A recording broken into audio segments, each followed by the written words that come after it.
Orang-orang Yahudi membawa Paulus dengan tuduhan di hadapan Galio, gubernur Akhaya. Galio menolak untuk mengindahkan mereka, tidak mau menjadi hakim dalam masalah agama.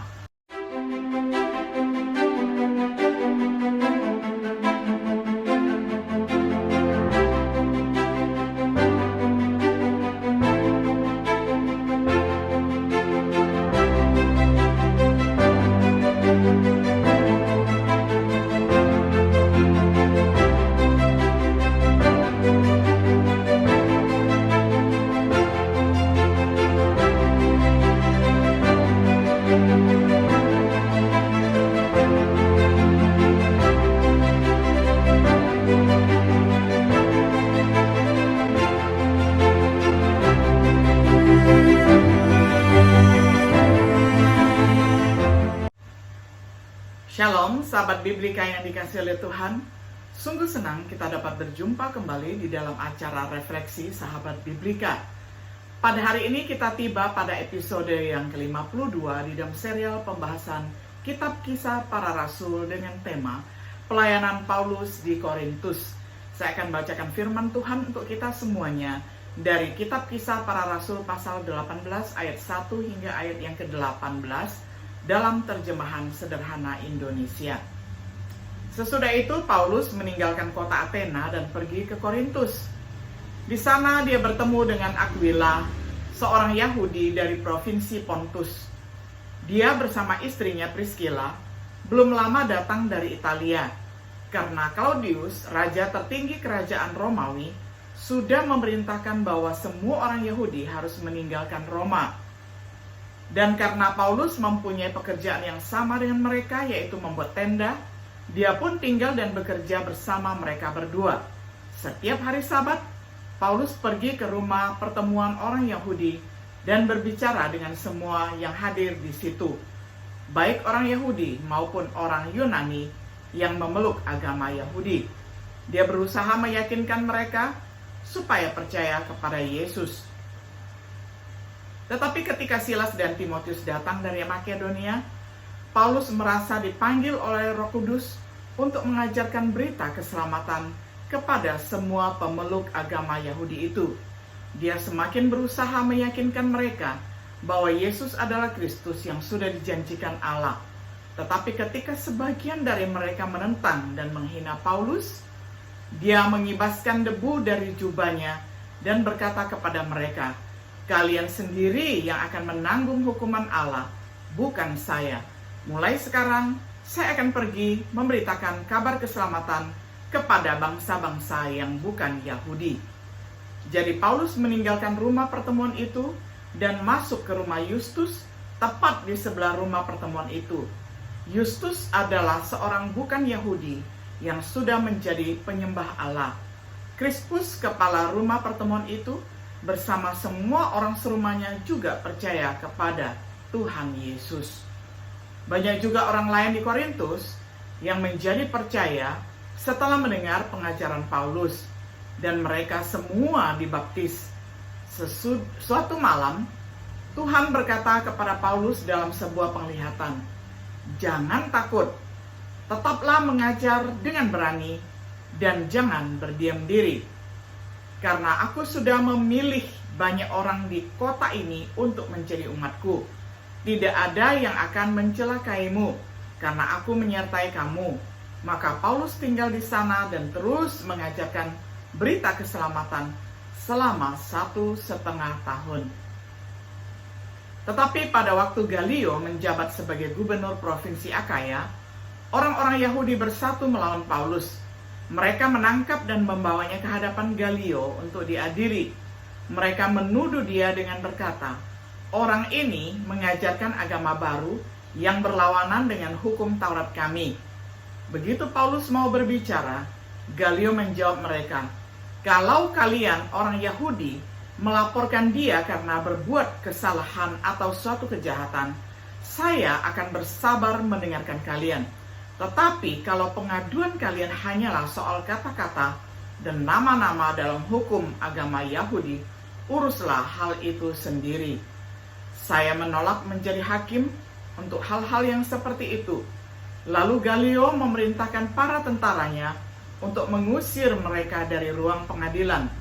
Tetapi orang-orang Yunani malahan menangkap Sostenes, pemimpin rumah pertemuan Yahudi, lalu memukulinya di tengah-tengah ruang pengadilan itu.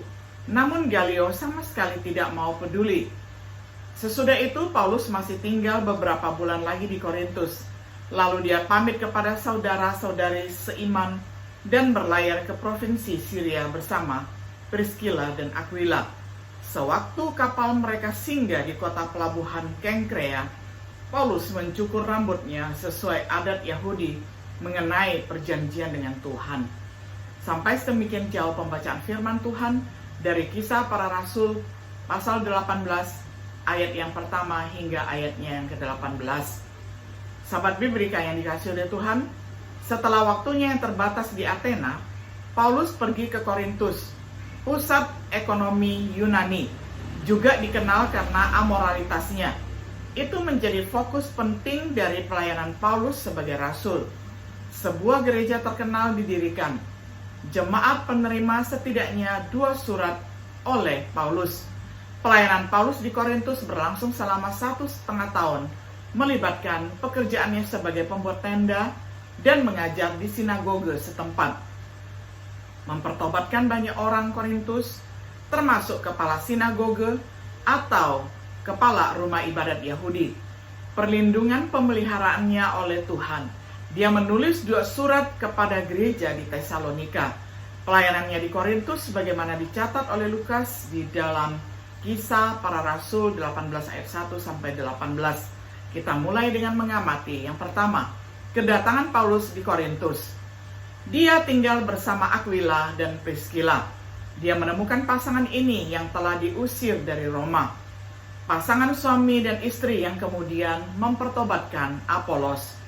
Paulus dan Aquila memiliki profesi yang sama, yakni pembuat tenda. Paulus tinggal bersama dengan mereka. Dia bekerja untuk menghidupi dirinya sendiri secara prinsip. Saya tidak pernah menginginkan harta kalian, baik berupa perak, emas, maupun pakaian. Kalian sendiri tahu bahwa selama ini saya bekerja dengan tangan sendiri untuk memenuhi semua kebutuhan saya dan kebutuhan beberapa saudara seiman yang melayani bersama saya. Dengan begitu, saya selalu berusaha menjadi teladan tentang bagaimana seharusnya kita bekerja keras untuk menolong orang-orang yang lemah. Dan kita juga harus ingat bahwa Tuhan Yesus sudah berkata, orang yang memberi bantuan lebih diberkati daripada yang menerima bantuan kita. Kisah Para Rasul 20 ayat 33 sampai 35. Paulus juga menerima dukungan dari gereja-gereja seperti Filipi. Walaupun begitu, saya senang dan berterima kasih atas bantuan kalian dalam kesusahan yang saya alami sekarang ini. Filipi 4 ayat 14. Dia mengajar di sinagoge. Dia berdiskusi dengan orang-orang seperti dengan orang-orang di Tesalonika, Athena, dan Efesus. Pejabat pemerintah seperti Felix, Festus, dan Herodes Agripa II. Injil dirancang untuk menarik pikiran dan juga menarik hati. Dia membujuk orang Yahudi dan Yunani, seperti yang dilakukannya di Tesalonika dan Efesus, seperti yang hampir dia lakukan dengan Herodes Agripa II. Sekali lagi, Injil mengacu pada proses penalaran pikiran. Tidak lama setelah kedatangannya, Paulus kemudian bergabung dengan 2 teman dekatnya dan rekan kerjanya. Yang kedua, menyusul kedatangan Timotius dan Silas. Mereka datang dari Makedonia dengan kabar baik tentang gereja di Tesalonika, mendorong Paulus untuk menulis surat 1 Tesalonika. Paulus mendapat kekuatan oleh Roh Kudus. Dia bersaksi kepada orang-orang Yahudi bahwa Yesus adalah Kristus.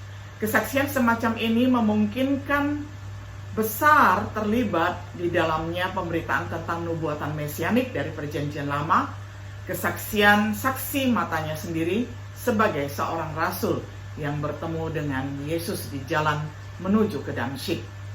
Paulus kemudian menemukan penentang oleh beberapa orang Yahudi yang menghujat Seperti yang terjadi di Antiokhia Pisidia, dia berpaling kepada orang-orang bukan Yahudi, seperti yang dia lakukan di Antiokhia di Pisidia.